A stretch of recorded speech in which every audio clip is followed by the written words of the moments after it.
물론 여긴 국민 라디오. 나란히 가지 않아도 우리는 하나. 세상은 힘들게 해도 우리는 조합원. 우리는 하나.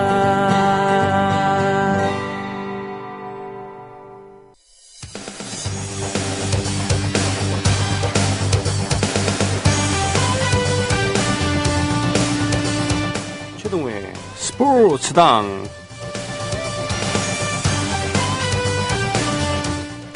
축구라는 경기는 원래 전쟁터에서 그 죽은 적의 해골을 가지고 차고 놀았다라는 뭐 그런 기원도 있습니다만, 대부분 그런 얘기를 합니다만 진짜인지 아닌지 모르겠고요. 무시무시한 축구 비슷한 것도 있었다고 하죠. 저기 아즈텍인가요? 잉카인가? 거기서는 그야말로 둥글게 고무나무 수액으로 뭉친 그런 공을 가지고 경기를 해서 진편은 선수들이 모두 제물이 되는 그러한 무시무시한 축구도 있었다고 하고, 또 우리 신라시대에 그렇죠. 문희와 보희 자매, 김춘추의 동생, 김유신의 두 동생 중에 꿈 얘기하고 뭐 그러면서 결국은 김춘추가 장가가 들게 되는 그런 스토리로 이어지는 김유신과 김춘추의 축구놀이도 있었고 말이죠. 네. 오늘 스포츠에 대한 진진한 얘기를 또 흥미진진한 얘기를 해주실 우리 최동호 선생 나오셨습니다. 안녕하십니까? 예, 안녕하세요. 예, 지난주에 우리가 91년 일본 치바 탁구 선수권 대회에서 미안합니다만 남자 선수에게는 한마디도 안 하고 순 여자 선수 얘기들만 했었죠. 네. 그랬죠. 네. 뭐 그 이전에도 그랬고 그 이후로도 그렇고, 네, 대한민국은 여성이 남성보다 훨씬 더 강한 것 같아요. 그러게 말이에요. 다른 나라는 잘 모르겠는데 예. 정말 그 자질들도 훌륭하고, 그러나 그 자질들을 제대로 펼 수가 없는 그런 사회 구조, 그런 예. 전통 때문에 그런지 모르지만 그런 기회가 주어졌을 때는 정말 남자들 능가하는 그런 성과를 보여주었습니다. 지금 사회 곳곳에도 마찬가지고요. 그렇죠? 저희 집만 봐도 그래요. 아, 그래요? 실은 우리 집도 그래요. 네. 그래요? 그렇게 해서 꿈 같은 그런 91년에 4월, 5월을 보내고 20몇 년 후에 각각 서기장과 감독으로, 총감독으로 만났던, 단장으로 만났던 현정화, 리분이 만날 뻔했는데 한 사람은 음주운전 때문에, 한 사람은 교통사고로 결국은 인천에서 만나지 못했었던 그런 안타까운 얘기를 했습니다. 예. 오늘은 축구 얘기를 해주신다고 하셨습니다. 그게 이제 4월에 개막이 됐거든요. 네. 치바에서 세계 탁구 선수권 대회가, 그리고 6월에 이 포르투갈에서 세계 청소년 축구 선수권 대회가 열린 겁니다. 청소년 축구 선수권 대회. 예. 지금 같은 경우는 뭐 몇 살 이하 이런 식으로 세분화되고 그랬습니다만, 그때는 지금 이제 U20 대회 정도로 네. 보시면 될 것 같은데, 이 과거에 이 박종환 감독이 이 4강의 신화를 이뤄냈던 바로 그 대회죠. 아, 그렇군요. 네. 예. 근데 저는 조금 좀 화가 나는 면이 좀 있어요. 어떤 면에서요? 이런 이 치바에서의 이 단체전 우승이라든지, 또 이 축구에서 남북 단일팀 8강, 또 그 이후에 있었던 남북 교류의, 이 스포츠에서의 교류의 역사를 보더라도, 네. 내가 선수였다면 엄청 화가 났을 것 같다. 왜요? 왜냐하면은 이 5월 6일, 91년 5월 6일 이 여자 단체전에서 우리가 우승하고 난 뒤에 선수들이 바로 그 다음날 헤어졌거든요. 네, 좀 놀다가 가지. 예, 이제 그러면서 이제 선수들끼리 한 얘기가, 이제 선수들끼리는 처음에 훈련이 제대로 안 될 정도로 서로 어색하기도 하고 갈등도 있었었는데, 네네. 예, 그런 것들을 겪고 이겨내면서 이제 정이 쌓였죠. 네. 그래서 진짜로 우리는 하나다, 이런 것들을 이제 느꼈을 텐데, 그러면서 이 호텔 앞에서 헤어지게 되면서 이런 말을 했죠. 다시는 갈라져서 우리끼리 싸우는 비극을 되풀이하지 말자. 네.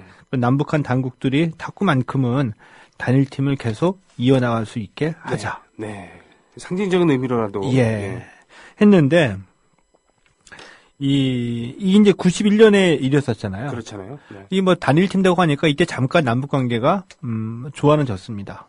근데 92년에 어떤 일이 있었냐면은, 이 대선 전국이 있었거든요. 그렇죠. 그러니까 팀 스프리트 훈련을 재개를 해버립니다.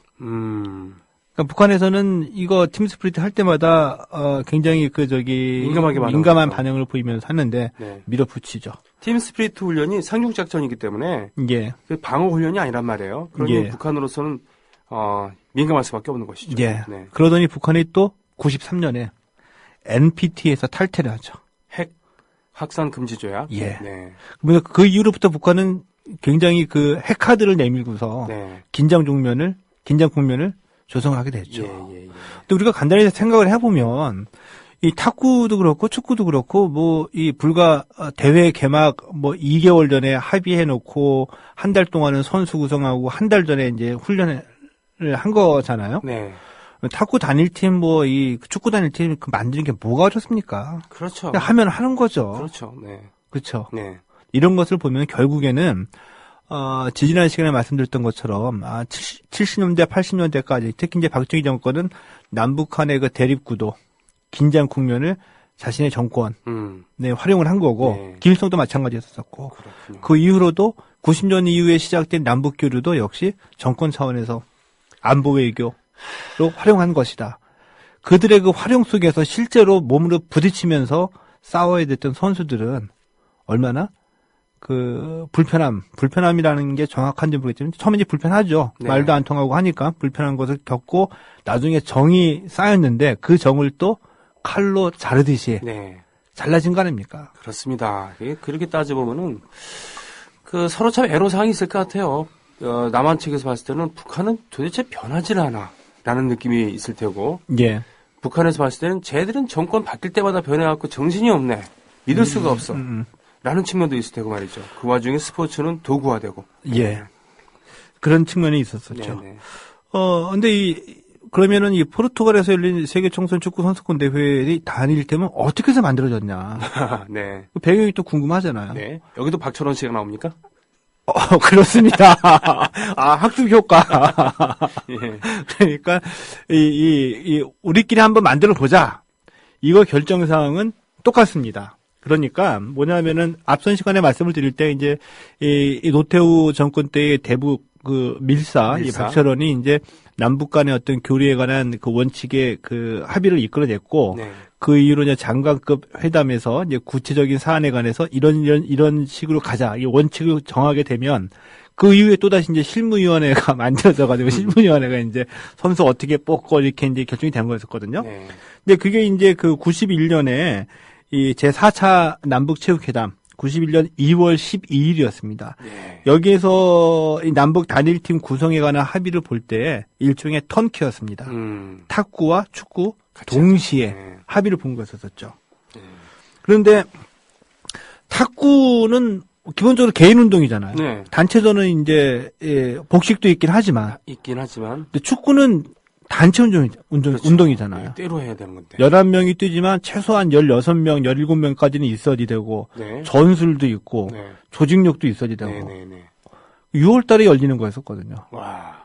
뭐 어떻게 선수를 뽑아야 됩니까? 선수 선발하는데도 참 골치 아팠겠네요. 선수뿐입니까? 일단 감독을 누가 맡을 거며 예. 코치진을 어떻게 구성할 것인가. 골치가 아픈 네, 거죠. 네. 근데 축구는 어떻게 뽑았냐면은 한 2배수, 3배수 정도를 일단 상비군 개념으로 네. 남과 북이 선발합니다. 네. 이 선수들을 남측 9명, 북측 9명 해가지고 한 팀을 만들죠. 이런 팀을 2개를 만든 겁니다. 그렇군요. 그래서 평가전을 치러보자. 아하. 그래가지고 여기서 최종 멤버를 골라내자. 그러니까 북한 팀과 남한 팀이 싸우는 게 아니라 예. 뒤섞어갖고 뒤섞어서. 반반씩 해서 예. 홍팀과 백팀을 가른 다음에 홍백팀을. 예, 그래서 예. 예, 평가전을 치른 다음에 누가 잘하나 보고서 예. 각 팀에서 될 성부를 나무를 2분의 1로 해서 뽑자. 예, 이거군요. 그렇죠. 네네. 홍백팀 많습니다. 맞습니까? 예. 그래가지고, 대단하신데요. 그 홍팀은, 북한의 그 안세욱 감독. 네. 그리고 이 백팀은 남한의 남대식 감독이 맡기로 한 거였었죠. 두 남씨네요. 네. 예. 안세욱, 북한은 안세욱. 안세욱 감독하고 남대식 감독 네. 맡기로 한 거였었죠. 근데 그것도, 근데 축구는 진짜 예민해서 모든 것을 2분의 1씩 했습니다. 선수도 똑같이 네. 9명씩. 그리고 평가전도 서울에서 한 번, 북한에서 한 번. 네. 이렇게 나누게 된 거죠. 그래서 91년 5월 5월 8일에 잠실 종합운동장에서 1차 평가전이 열리게 됩니다. 네. 여기서 이제 똑같이 이제 아까 말씀드린 대로 남과 북이 9명씩 섞여진 한 팀, 또 9명씩 섞여진 한 팀이 서로 경기를 한 거였었죠. 예. 1차 평가전을 끝내고 이게 5월 8일이었는데 그 다음날 곧바로 평양으로 출발한 거죠. 평양에서 5월 12일에 2차 평가전을 하게 된 겁니다. 5월 12일에 2차 평가전이 끝나자마자 단일팀 명단이 발표가 됩니다. 선수는 남쪽 9명, 네. 북쪽 9명, 네, 네. 18명. 네. 그때 이제 우리 멤버로 보게 되면은, 골키퍼의 최익형 선수. 아마, 기억하신 분이 많지는 않을 거라고 그러게요. 봐요. 저도 예. 모르겠습니다. 서동원이라는 이름이 있습니다. 서동원은 아마 아실 겁니다. 한때 그렇죠. 스트라이커로 기대를 받았던 선수였었죠. 그러게 말이에요. 그리고 조진우가 있었습니다. 조진호도 이 K리그에서 골잡이로 명성을 좀 꽤나 날렸죠. 지금 저기 K리그 대전 시티즌의 감독을 맡고 있습니다. 그러시군요. 그리고 이 후에 그 98 프랑스 월드컵에서 그 부상 투혼, 붕대 투혼으로 많이 알려졌던 이임생 선수. 고려대학교 출신의 수비수입니다. 네. 강철이 또 있습니다. 강철, 이임생, 이 수비 라인이었잖아요. 그렇죠. 네네네. 이런 멤버들이 남측에서 들어갔고요. 북한에서는 뭐, 이 조인철, 최철, 윤철, 이때 이 철자가 굉장히 철자 돌림이 이 강철 선수까지 합쳐가지고. 야, 철아, 그럼 세 사람이 돌아봐야 되네. 굉장히 철자 돌림이 굉장히 그때 그 각광을 받았었죠. 이렇게 해서 이제 9명씩 들어간 거였었습니다. 그런데 이제 감독은, 북한의 안세욱 감독이 맡기로 하고, 우리의 남한의 그 남대식 감독은 이제 코치로 들어가게 되고 있었죠. 그리고 이 탁구 대회 출전할 땐 단장을 북측이 맡았었는데, 이번에는 단장을 우리가, 그래서 이 장충식, 단국대 총장을 역임했던 그 당시 이제 대한올림픽위원회 부위원장 맡았던 이분이 하게 된 거였습니다. 이게 5월 12일이었었거든요. 1991년 5월 12일. 예. 근데, 포르투갈에서 이 리스본에서 이 청소년 축구 대회 개막일이 6월 14일이었습니다. 야, 한 날이네요. 예. 근데 이게 얼마나 이게 어렵고 참 불가능해 보이는 일이었었는데 이게 이 8강에 이룬 거를 하면은 이때 그 총 선수단이 모두 62명이었었거든요. 네네. 62명이었는데 남과 북이 31명씩 똑같이 간 겁니다. 근데 이 62명 중에 선수는 18명이에요. 그러게요. 너무 적네. 그 지원하는 스텝, 실질적으로 선수를 지원하는 뭐 행정, 의료 이 스텝은 14명이었고 임원이 30명이었습니다. 야, 가분수네요. 그렇죠. 네. 이 임원이 30명은 뭐 순수하게 스포츠와 관련된 분도 있었겠지만 관련되지 않은 분도 있었었겠죠. 관련되지 않은 분이 가서 무엇을 했는지 좀 이따 얘기가 나옵니다. 그렇군요. 근데 이제 여기에 이제 그 북측의 그 지원 스텝에 이제 포함된 분 중에 분 중에 문기남이라는 이제 북한의 감독이 있었거든요. 이제 코칭 스텝에 포함이 된 거죠. 이 문기남이라는 분이 이 코리아 이 단일팀에 포함됐었는데 이분이 나중에 불과 몇 년 뒤에 탈북을 합니다. 탈북해서 우리나라로 들어옵니다. 그렇군요. 근데 이분은 대단하게 부인과 내 자녀, 자기 식구들을 모두 다 데리고 들어왔어요. 2004년도에. 쉬운 거 아닌데. 예. 그래가지고 이 또 더 쉽지 않은 일을 한 것은 탈북자인데도 불구하고 축구 감독으로 많이 알려졌던 분이기 때문에 나중에 울산대학교 감독까지 지내게 되죠. 그렇군요. 그리고 현재는 울산대 고문으로 있습니다. 잘 먹고 잘 사신다는 얘기군요. 그렇죠. 근데 이분이 한 얘기 중에 이런 얘기가 있어요.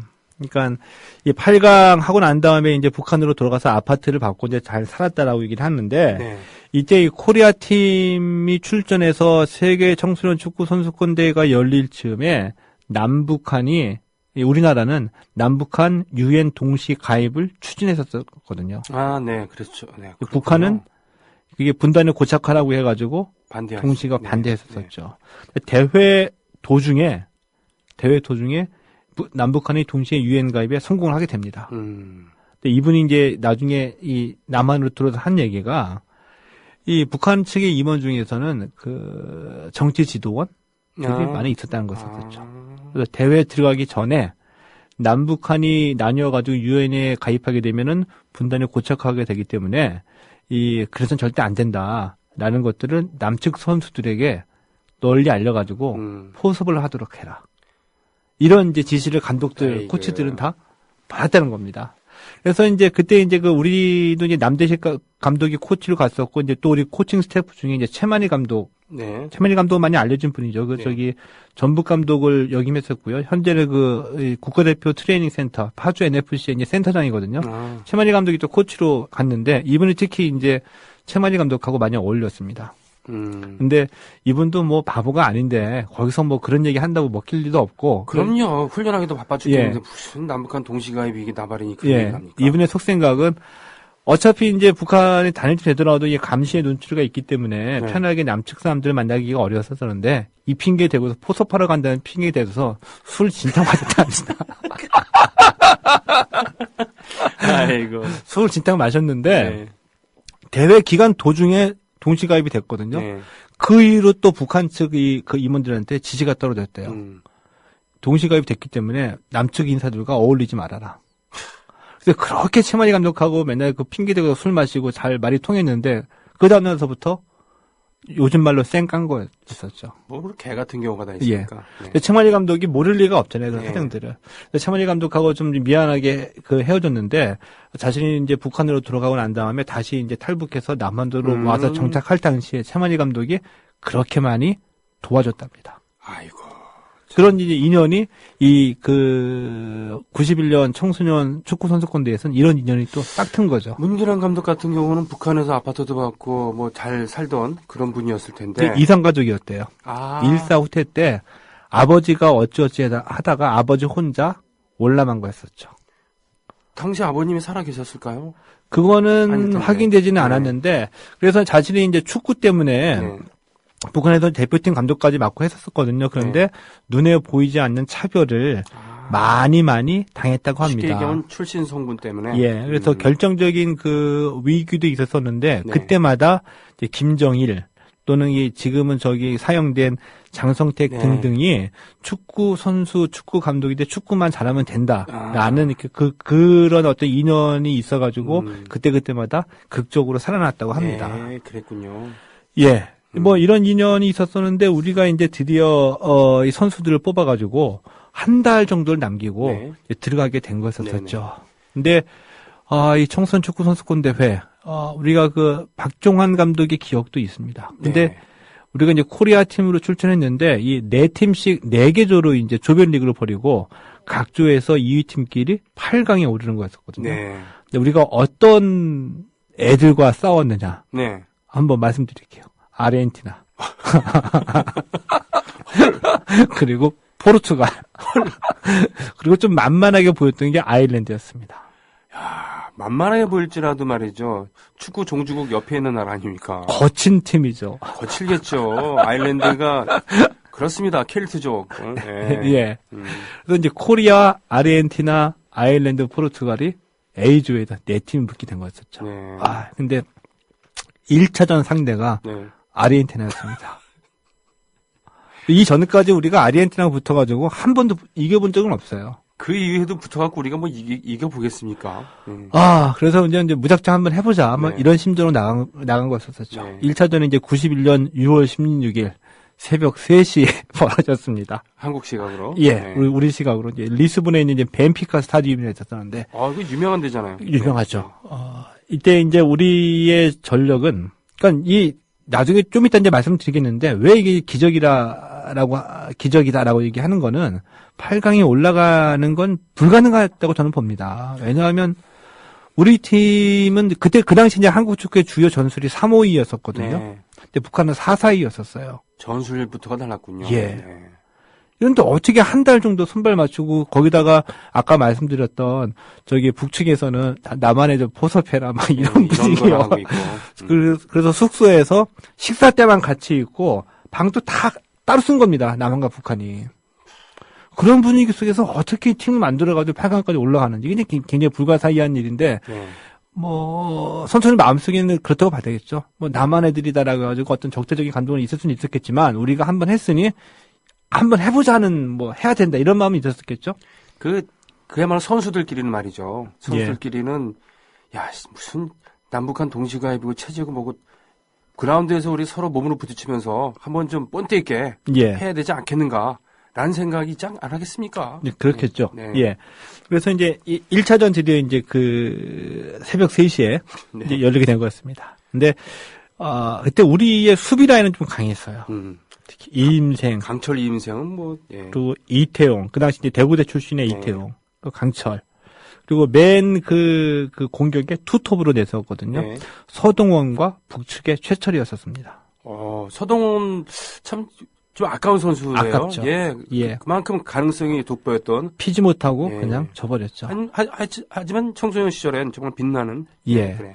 근데 이제 아르헨티나에도 이 에스나이더라는 선수가 있었었는데, 네. 이제 그 당시에 그 남미 지역 예선에서 7골을 뽑아내면서 대회 이제 그 최고 득점 상에 이름이 거론될 정도로 기대를 모았던 선수였었는데, 그 이후에는 이 선수도 활짝 피지 못했었는데, 그 당시로서는 에스나이더를 잡아야지 된다. 이임생이 에스나이더의 이제 그 저격수로 나서게 된 거였었죠. 네. 그 몇 년 전에, 마라도나를 태클로. 태권도 축구에 있었던 허정무 선수가 있었습니다만. 맞습니다. 네. 그래서 그때 6탄 수비를 했습니다. 네. 6탄 수비를 했습니다. 초반서부터 우리가 강하게 나간 거예요. 네. 공격을 강하게 나간 것이 아니라 수비에서 6탄 수비로 강하게 나니까 이 아르헨티나의 공격진들이 흔들린 거죠. 자기들 공격이 먹히지가 않는 겁니다. 그렇죠. 남미 축구는 화려한 개인기를 통해서 예. 이렇게 하는 건데 예. 6탄으로 수비를 하면 뭐 어떻게 하라는 얘기입니까? 예. 공격이 풀리지 않고 예상외로 저항이 강하다 보니까 순간 당황해서 이 템포를 잃어버린 거죠. 근데 이게 웬일입니까? 아르헨티나의 템포가 흔들리자 전반 15분쯤 지나가면서 코리아 팀이 정신을 차린 거죠. 해볼만하다. 예. 그래서 이거 22분, 전반 22분에 이태용의 강력한 슛. 네. 와, 골포스트를 맞고 튕겨 나옵니다. 간담에 손을 했겠죠. 네. 우리는 진짜 아까웠겠죠, 네. 우리는. 뭐, 이 아르헨티나 상대해가지고 골포스트 맞추는 일이 쉽게 안 나오는 일이니까. 네. 근데 그러면서 이제 이렇게 치고받고 경기가 더 뜨거워지게 된 거였었죠. 근데 후반에 우리가 이제 좀 위기도 있었었거든요. 네. 그 당시 이제 그 조진호, 네. 뭐 서동원, 이창하 이런 공격이 살아나면서 이제 해볼만 하다 아마. 그래도 우리가 잘 버틴다 이런 느낌으로 갔었었는데 후반 15분에 서동원이 부상으로 빠지게 된 거였었습니다. 근근히 버텼어요. 그때까지 무실점으로 버틴 거 훌륭한 거죠. 예, 훌륭한 거죠. 네. 0병으로 근근히 버티다가 이제 종료 한 3분 정도 남은 겁니다. 네. 3분. 그래서 선전했다라는 네. 느낌이 갈 정도에 이 조진호가 치고 들어가다가 프리킥을 얻어냅니다. 종료 한 3분을 딱 남겨놓고. 네. 근데 이 프리킥을 북측의 최영선이 그대로 슛을 했죠. 직접 프리킥. 예. 네. 그런데 아르헨티나 수비수 맞고 흘러나옵니다. 이때의 수비수 조인철이 뛰어들어가면서 아웃사이드 프론트킥으로 슛을 날려냅니다. 가스 조인철은 그 당시 남한 측 선수 아니었나요? 북측. 그럼 북측의 두 선수가? 예. 그 골이 그대로 아르헨티나 골네트에 꽂히게 되는 거죠. 와. 종료 3분이었습니다. 와. 그리고 그대로 경기는 좀 있다가 끝나게 된 거였었죠. 짜릿하네요. 짜릿하죠. 엄청난 사건이네. 아르헨티나를 꺾은 건 이번이 처음입니다. 아르헨티나. 예. 네. 세상에. 그래서 뭐 모두가 깜짝 놀란 거였었죠. 네. 그래서 이제 그날 그 시내 분위기를 스케치한 연합뉴스의 보도입니다. 네. 뭐 그대로 한번 읽어보겠습니다. 네. 이 주택가와 역 등지에서 밤잠을 설쳐가면서 TV 위성 중계를 지켜보던 많은 시민들은 손뼉을 치며 환호성을 지르는 등 흥분의 도가니에 쌓였다. 이 서울 시내 아파트 단지 등 주택가와 이 서울역, 심야 음식점 및 다방에서는 많은 시민들이 아르헨티나전을 지켜보면서 손에 땀을 쥐었으며 후반 종료 직전 조인철 선수가 통쾌한 오른발 슛으로 슛한 공이 네트를 가르는 순간 일제히 자리를 박차고 일어나면서 박수를 치고 환호성을 질렀다. 뭐 이런 분위기였었습니다. 네네네. 저는 약간 좀 이게 아리까리한데 기억이 이게 네. 91년이었는데 이때도 아직까지 이 TV 중계하면은 심야 음식점이나 다방에서 모여가지고 보고 그랬던 시절이었던 것 같아요. 그때는 12시 이후에 영어 못하게 하지 않았나? 91년이었으니까는 그때 뭐 전자오락 이런 거는 못하게 했었던 것 같은데. 아니, 제가 기억하고 있는 게 군대에 갔다가 어느 날 예. 딱 봤는데 12시 이후에 그 술집 문 닫게 했었어요. 그래갖고는 그렇더라도 안 먹습니까? 예. 원래 셔터 내리고 마시긴 했지만. 예. 예, 아직까지 이제 그때가 이제 음식점하고 다방에서 이런 TV 중계를 보던 그런 시절이었던 것 같습니다. 예, 예, 예. 예. 그리고 이제 이 아르헨티나를 꺾은 기세를 모아서 네네. 2차전 상대가 드디어 아일랜드였었거든요. 그래도 해볼 만하다고 했었던 예. 아일랜드였군요. 예. 역시 6월 18일 새벽 3시에 이제 경기가 벌어지게 됩니다. 아, 이틀만 쉬고서는 했군요. 6월 예. 10일이었는데. 근데 아일랜드는 1차전에서 네. 포르투갈에 2대 0으로 패했어요. 벼랑에 몰렸군요. 예. 그러니까 아일랜드 입장에서 보면은 이미 1패를 안 했는데 남은 두 경기가 코리아하고 아르헨티나잖아요. 네네네. 뭐 어느 팀을 잡아야 됩니까? 당연히 우리 잡아야 되죠. 우리를 잡아야죠. 죽기 살기로 나온 거였었죠. 네네. 거기다가 아일랜드가 우리보다 신장과 체력에서는 월등하게 앞선 팀이었었습니다. 게다가 거친 축구인데. 예. 그래서 힘든 경기가 좀 예상이 되기도 했었었고 네네. 처음부터 거칠게 나올 거라고 충분히 예상이 됐던 경기였었는데 네. 이번에도 우리가 이번에는 한현철, 최철 두 선수를 최전방에 내세웠었거든요. 네. 그러면서 이제 전반전은 0대0으로 끝났는데 좀 아쉬웠던 면은 있어요. 어떡해요? 밀리는 경기이기는 했었으나 결정적인 기회는 한 두 번 정도 잡았었었는데 네. 골 결정력의 문제, 살리지를 못한 것이었었죠. 네. 그래서 이제 치고받고하는 접전이 이어지는 와중에 후반 13분에 우리가 그 우측의 그 페널티 에어리어 지역에서 프리킥을 허용합니다. 근데 이 아일랜드의 그 메카시라는 선수, 메카시. 예, 메카시라는 선수가 프리킥에서 올라온 크로스를 이 헤딩 슛으로 연결하면서 선제골을 뽑아내게 되는 거죠. 예. 예, 1대 0으로 뒤졌습니다. 네네. 근데 경기가 풀릴 전망은 보지가 않아요. 그래도 경기 맞아요. 흐름상. 예. 1대 0으로 뒤진 사이 이제 거의 이제 이거 경기가 막판으로 흘러가고 있는 네네. 거였었죠. 기적과 같은 일이 또 벌어지게 됩니다. 야. 종료 10초 전이었습니다. 이번엔 10초. 예, 3분 종료 10초 전. 이번에도 그 최영선 선수가 이 오른쪽 측면에서 돌파해가지고 안쪽으로 이 공을 찔러줬거든요. 네. 이 공이 아슬아슬하게 이 아일랜드 골키퍼의 손을 스치고 네. 나온 겁니다. 아, 네. 이 순간 이 최철 선수가 달려들면서 또 최철 선수. 예, 네. 오른발로 밀어 넣었죠. 우와. 극적인 동점골이었습니다. 북한의 공격수 최철 선수. 예. 네. 그래서 이 아일랜드와 1대1로 네. 무승부를 기록하게 되면서 우리가 1승 1무를 일무가 됐어요. 기록하게 네. 되죠. 네, 네. 이제 거의 이제 8강 진출이 한 8분 능선까지 올라간 거였었습니다. 네. 근데 마지막 3차전이었었죠. 네. 마지막 3차전이 드디어 홈팀 포르투갈하고 네. 붙게 됐습니다. 아, 근데 우리가 기억을 해야지 돼요. 이 포르투갈은 우리가 1대 0으로 패한 거였었거든요. 아, 패했어요? 예, 근데 경기 내용으로만 보면은 한 4대 0, 5대 0까지의 경기였었습니다. 일방적으로 네. 몰린 경기였었는데, 왜냐하면은, 이 축구 좋아하시는 분들은 이 단어를 기억하십니다. 이 골든 제너레이션. 골든 제너레이션. 황금 세대. 네. 황금 세대라는 말이 여러 군데에서 쓰이기도 하는데, 황금 세대의 원조가 바로 포르투갈 이때의 청소년 축구 대표팀이었습니다. 아, 이때 포르투갈 선수들이 그만큼 전력이 셌다는 그런 얘기예요. 예. 네네. 루이스 피구, 아, 후이 코스타, 와, 주앙 핀투. 와. 이런 선수들을 앞세웠던 이 포르투갈 청소년 대표팀이 이미 그 전 대회, 그러니까 89년 대회에서 이제 우승했었었고, 네네네. 이때 90년대에서 2회 연속 우승하게 되면서 네네. 그 이후로 유로 2000에서 4강에 오르기도 했고요. 또 유로 2004에서 준우승까지 차지하기도 했었거든요. 네. 그러니까 예. 그 핀투 선수라든가 또는 루이스 피구 선수라든가 또는 코스타 이런 선수들 같은 경우는 나중에 2002년 월드컵에서도 특히 그 피구 선수 같은 경우는 우리에게 그래도 알려져 있는 그랬었죠. 그런 선수들을 상대로 해서 우리가 포르투갈전을 이겼다는 것도 2002년 월드컵에 참 아주 멋있었던 지금까지 기억될 만한 그런 멋있는 추억이었는데 1991년에는 청소년으로 이렇게 골든 제너레이션에 그런 이론으로 함께했다는 얘기군요. 엄청난 예. 선수들이었네. 그러니까 이들이 등장하기 이전 89년 이 세계 청소년 축구 대회 이전까지는 포르투갈도 네. 유럽 축구의 변방이었었습니다. 예. 근데 이들의 등장과 함께 이제 그 유럽 축구의 중심으로 등장하게 됐는데 이들은 2002년 이 한일 월드컵에서 우리와 만나가지고 망신을 당하죠. 그러게 말입니다. 그리고 하필이면 거기서. 피구는 뭐 경기 도중에 박지성인가한테 뭐 얘기했다면서요. 우리 힘드니까 그냥 무승부로 가자. 애원하듯이. 아이고. 서로 같이 올라가자. 천하의 그 피구 선수가. 예. 근데 이런 포르투갈을 만나가지고 우리가 이 전반 시작서부터 포르투갈의 맹공에 시달리게 됩니다. 전반 들에만 슈팅을 14개를 허용했어요. 그러니까 조직력도 열세, 개인기도 열세, 다 열세였는데 근근히 그냥 막 버티고 있었던 거였었죠. 네.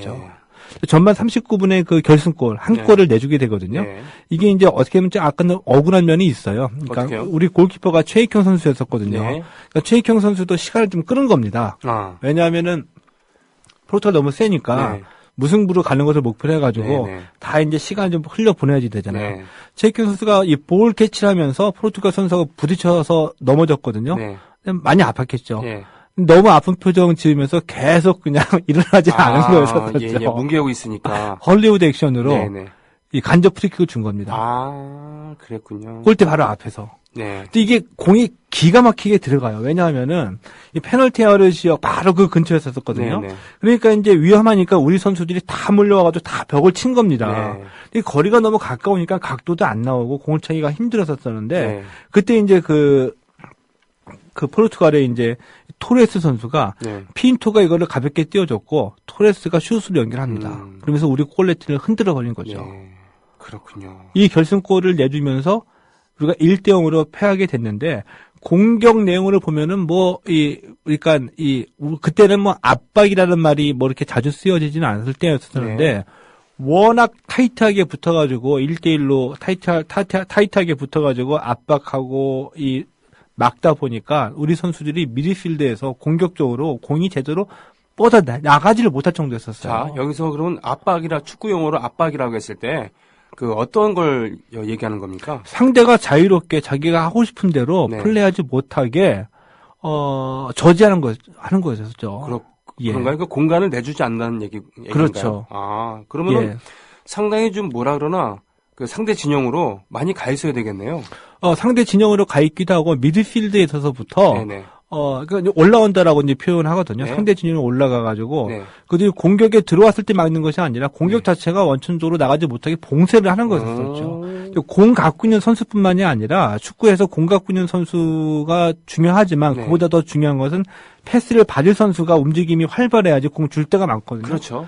근데 공 없는 패스를 받으려고 움직이는 선수도 철저하게 마크를 하다 보니 공을 서로가 우리가 이 패스가 살아나질 않는 거예요. 그러면 압박을 하려면 그만큼 많이 뛰어야 되겠군요. 많이 뛰고 그다음에 이 센스도 좋아지되고 네. 발재간도 좋아지되겠죠. 아하. 그러니까 백패스만 우리가 좀 많이 백패스를 또 많이 하게 되고요. 그렇죠. 막히게 되니까. 앞으로는 못하고. 이런 경기 내용이 이어졌기 때문에 1대0도 굉장히 선전한 이롭겠다. 거였었다. 네. 그래서 우리가 그때도 슛을 몇 번 날렸어요. 어떤 슛이었었냐면은 공을 끌고 올라가가지고 제대로 기회를 만들지 못하니까 네. 중거리 슛만 날린 거죠. 그러니까 어처구니 없는 어쩌고냐 우리말로 똥볼 똥볼. 예 날린 거였었어요. 그러나 네. 1대0 승리도 값진 거였었다. 왜냐? 포르투갈 그 축구사에 영원히 남을 황금 세대를 만나가지고 네. 우리가 붙었었기 때문에. 선전을 했다. 예. 그러니까 지금 1승 1무 1패고 골 득실일 차이로는 0이네요. 그렇죠? 그렇죠. 네, 1대0으로 이겼고 1대1 무승부였고 1대0으로 졌으니까 예. 네, 1승 1무 1패로 1승 1무 1패 승점 4점이었습니다. 4점, 무승부가 예. 1점이고 승리가 3점이니까. 그러면서 8강에 우리가 오르게 된 거였었죠. 그러면은 포르투갈과 우리나라. 이야. 포르투갈이 조 1위, 네. 우리가 조 2위, 그리고 모두들 적어도 4강이라고 점쳤던 아르헨티나는 보따리 싸서 귀국길에 오르게 된 거였습니다. 그 2002년도 월드컵 때 이변 중에 이변이 아르헨티나의 탈락 아니었겠습니까? 그렇죠. 네, 그때 그 아르헨티나는 국가 부도 사태를 맞이해서 선수들이 자기 돈을 들여갖고 예. 와서 그 국가부도에 빠진, 그래서 슬픔에 빠진 국민들에게 힘을 주겠다라고 왔다가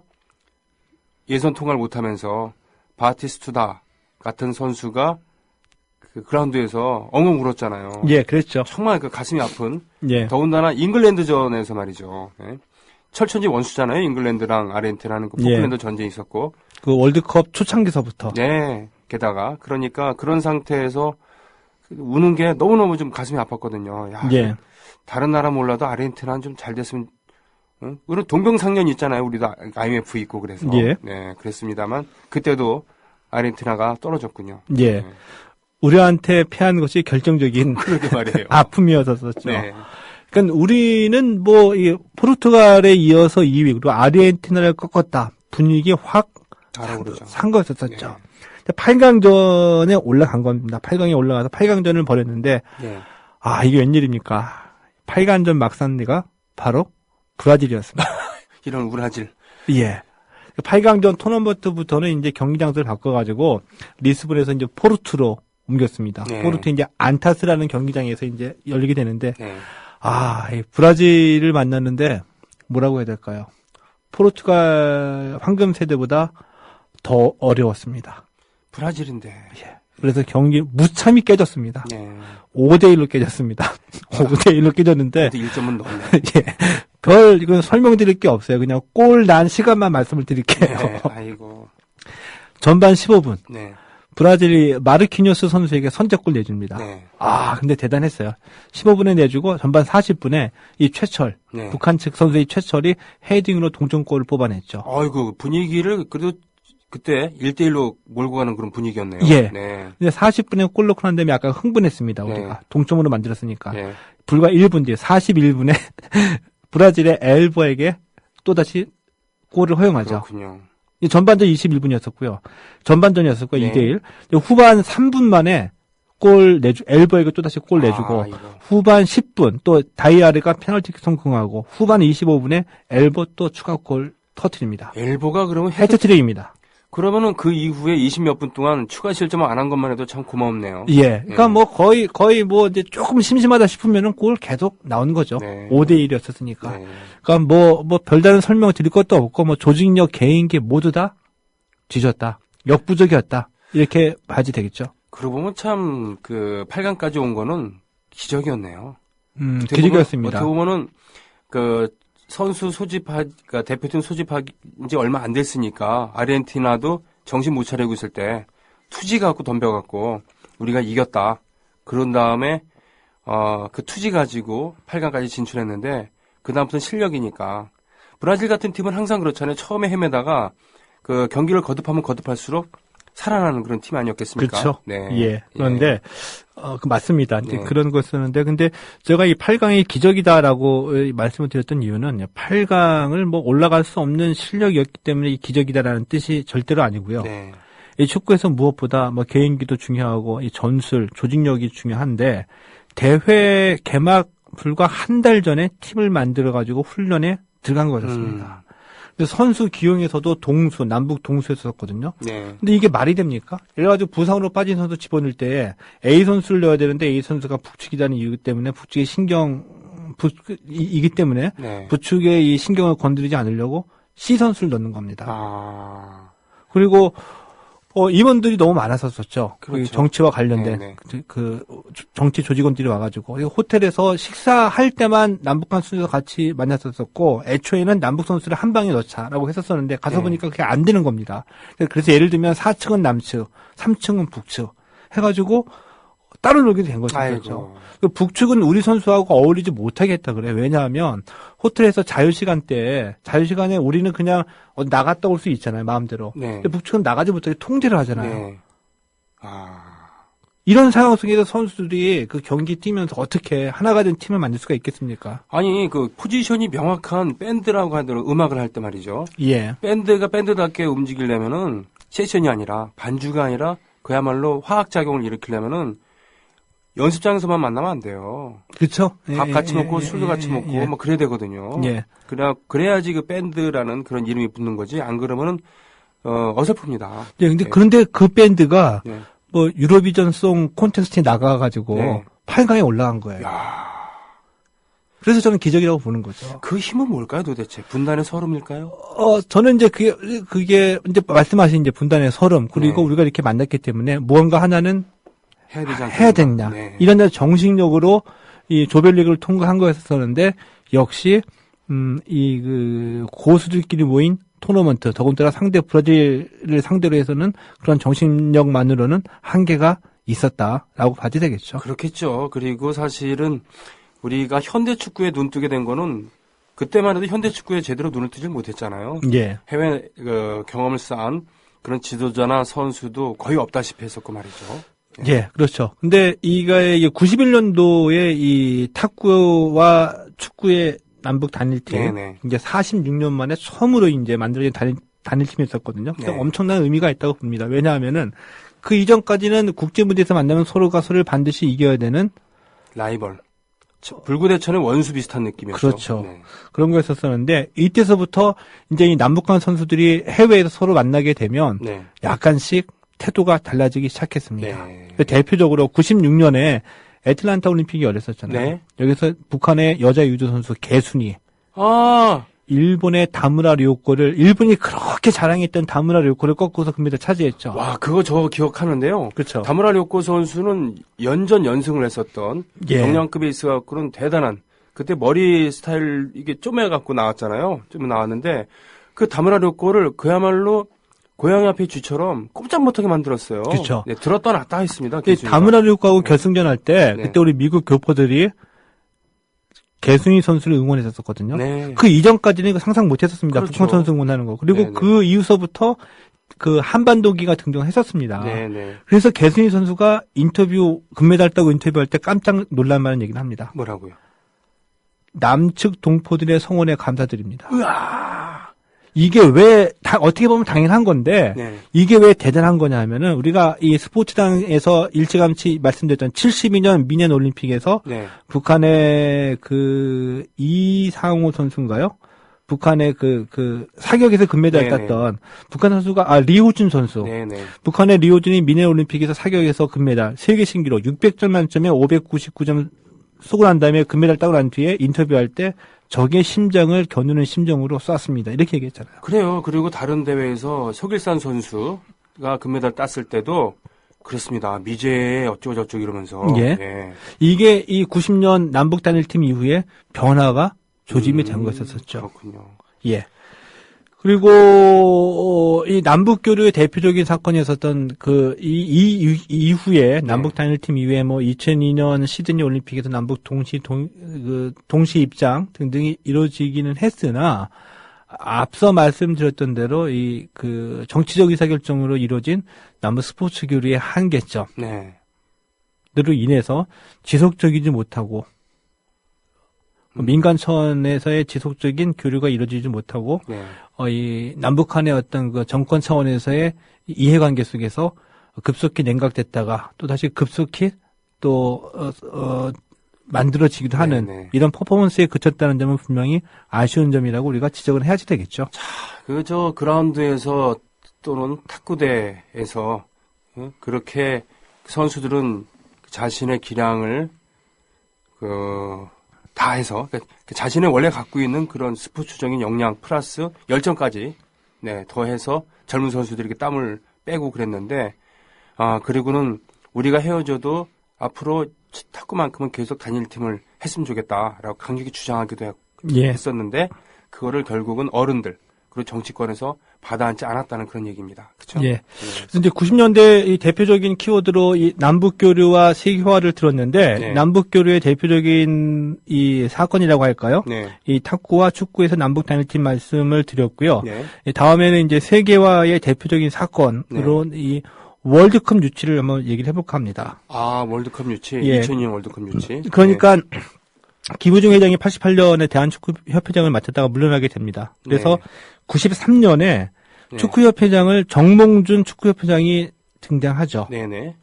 그러면서 정몽준 축구협회장의 일성이 월드컵을 유치하겠다였습니다.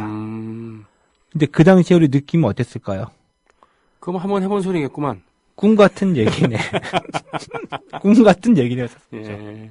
근데 어떻게 그러니까 우리가 먼저 K리그가 떴죠. 네. 우리 K리그 뜬 것을 보고서 J리그가 뒤늦게 출범했습니다. 네. J리그 기획하고 J리그에서 어느 정도 성과를 거두게 되면서 일본은 월드컵을 유치하겠다는 계획을 세우고 한 10년 대계를 세우고 월드컵 유치를 준비를 해왔습니다. 사실 지금 한 얘기지만 우리가 그 경제력으로 보나 여건으로 보나 J리그가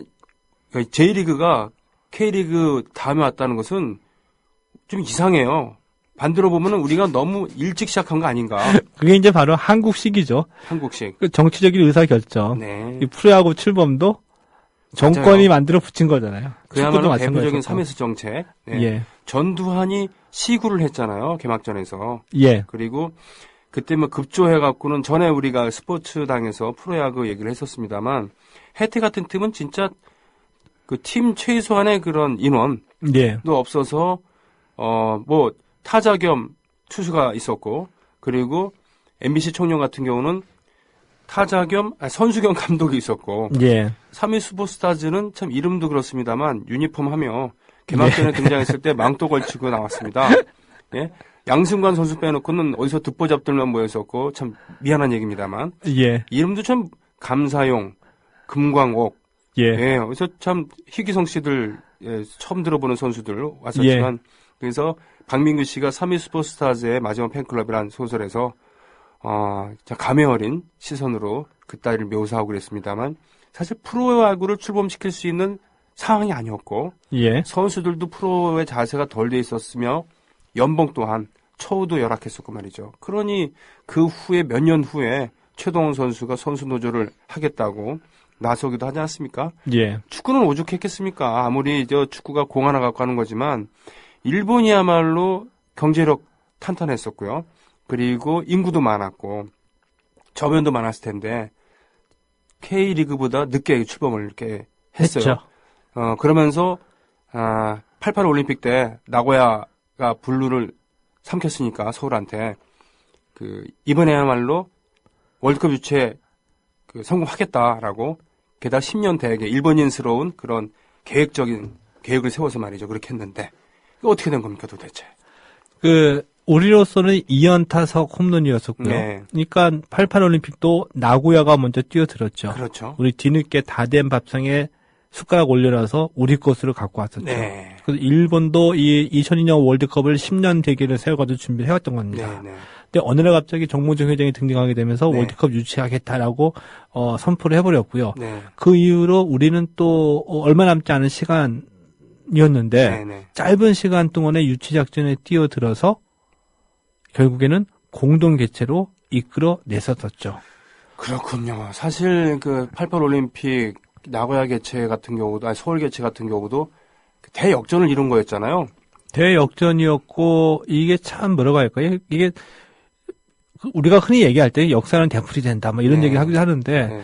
똑같이 아버지 정주영은 88 서울 올림픽, 네. 아들 정몽주는 이 월드컵 유치 그리고 네. 유치의 어떤 그 과정, 방법 또 아버지한테 배웠던 거 그대로 또 이제 했고요. 현대 특유의 저돌적이면서 수단과 방법을 가리지 않는 수단과 방법을 가리지 않았다고도 할 수 있고 대표적으로 제가 말씀드리면 그거였습니다. 그러니까 전 세계에 이제 폭탄주를 수출을 했죠. 예. 폭탄주를 마시고 무슨 얘기 했겠습니까? 술자리 끝나고 뭘 했겠습니까? 브라질, 남미 어느 국가, 네. 예, FIFA 관계자는 네. 현대 영업권을 갖고 왔습니다. 영업권? 현대차의 영업권. 이권이 거래됐군요, 거기서. 예. 또, 아주 나쁘게 보면 우리 민족이 또 그런 걸 또 잘 하잖아요. 맞아요. 그게 이제, 그렇죠. 모든 것은 밤에 이루어진다. 라고 했을 때, 더군다나 스포츠계라고 한다면은, 그런 거친 그런 방식이 통할 수도 있겠네요, 어떻게 보면. 예. 예. 하긴 사마란치 IOC 위원장 같은 경우도 사실 프랑코 정권에 독재자에 협력했었던 그런 사람이었잖아요.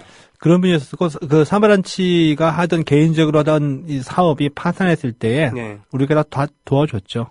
아하, 그렇군요. 그 사마란체는 그래서 이 88 서울 올림픽과 관련돼 가지고 우리의 도움을 굉장히 상당히 많이 받았고요. 네. 개인적으로도 네. 그리고 국제 스포츠 외교 무대에서도 친한파로 알려졌던 분이었습니다. 그러나 결국엔 본색을 드러내고 말았죠. 그것이 무엇이었냐 하면은 국제 무대에서 이 친한파로 분류되는 사마란치와의 통로를 개척하는 인물이 이 김은영 IOC 위원이었었거든요. 대한체육회장 하게 되면서. 네. 근데 김은영 회장이 이제 전성기를 누렸죠. 이 88 서울 올림픽 준비하고 그 이후에도 이 평창 동계 올림픽까지 가는 과정에서도 자기 역할 충분히 해왔는데 김은영 올림픽 그 대한체육회장이 이 사마란치의 오른팔에서 사마란치가 이제 그 물러날 직전에 IOC에서 자크로게 그 위원장을 뽑을 선거에서 사마란치의 동의하에 위원장에 출마한 거였었습니다. 아, 그렇죠. 아, 그렇군요. 그 사마란치 지원을 얻기로 돼 있었었거든요. 네네네. 그러나 표를 까보니 네. 결국은 사마란치의 배신이었죠. 아하, 역시 노회한 정객 그런 네. 느낌을 주는. 그 이해관계에 따라서 철저하게 움직이는. 네. 그런 그 아픔이 있었습니다. 그 사마란치라는 이름이 우리에 나왔습니다만 어떻게 보면 그 원래 대한민국은 그 스포츠 강국이긴 했습니다만 사실 뭐 국제사회에서 스포츠 외교라던가 등등 봤을 때 또 경제력도 그렇고 90년대 초반만 하더라도 별 볼 일 없는 국가였을 거 아닙니까? 아무리 물론 올림픽을 치러갖고 전 세계의 그 어떤 위상이 좀 올라가긴 했습니다만. 그래도 뭐 동방의 찬란한 등불. 네. 동방 예의지고. 우리끼리는 그랬습니다만. 네, 우리끼리는 그랬습니다만, 그게 어떤 의미를. 아무튼 그 노태우 정권의 그런 그 북방외교, 그리고 세계화 정책과 어울려서 그런 축구에서도 또 스포츠에서도 세계화를 이끌어가는 90년대 초반. 지난 몇 주 동안은 그 코리아 단일팀 탁구가 축구 얘기를 했었고요. 그리고 다음 주에는 월드컵 유치 과정. 그리고 90년대 그 또 한국 다른 스포츠의 세계화 이런 얘기를 하겠군요. 예. 자, 오늘 스포츠당은 여기서 마쳐야 되겠군요. 네, 고맙습니다. 예, 고맙습니다. 네. 국민 라디오 팟캐스트 응원하는 가장 쉬운 방법 아시나요? 다운로드하기, 별점 주기, 댓글 달기, 구독하기. 국민 라디오 팟캐스트 널리 알리는 가장 쉬운 방법. 다운로드하기, 별점 주기, 댓글 달기, 구독하기. 기억하세요. 다운로드하기, 별점 주기, 댓글 달기, 구독하기.